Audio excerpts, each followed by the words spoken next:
ඔයත් යන යන තැන කැපී පේන චරිතයක් වෙන්නද කැමති?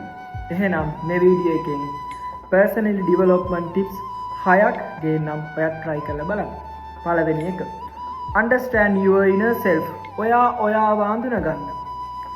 ඔයාගේ weakness, ඔයාගේ strength හඳුනා ගන්න. weakness හදා ගන්න, strength වැඩි දියුණු කරගන්න. අංක 2. හොඳ good behavior එකක් maintain කරන්න. කෙනෙක් දැක්කට පස්සේ හොඳට hina වෙන්න, හොඳට කතා කරන්න, ඒ වගේම කෙනෙක් එක්ක ප්‍රියජනකව පිළිගන්න, මේ වගේ දේවල් හදාගන්න. අංක 3. ඔයා හොඳ self confidence එකක් හදාගන්න. ඔයාට හොඳ ආත්ම විශ්වාසයක් හදාගන්න. ඔයා යාගෙන වටිනාකමක් හදාගන්න. යම් තැනකට ගියාට පස්සේ ඒ තැනද on the place ඔයාගේ තැනක්. ඔයා කළු, ඔයා සුදු, උස, මිටි කියලා ඔයාව වර්ග කරගන්න එපා. ඔයාට හොඳ වටිනාකමක් හදාගන්න. අංක 4.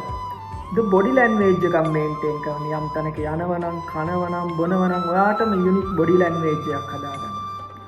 ඒ වගේම අංක 5. ඔයා හැමතිස්සෙම ඔයාගෙන පම්පෝරි ගහ යන්න එපා.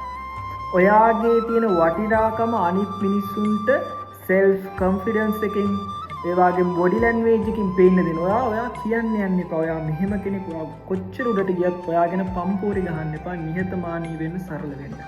අංක 6. මේක තමයි වැදගත්ම කාරණේ.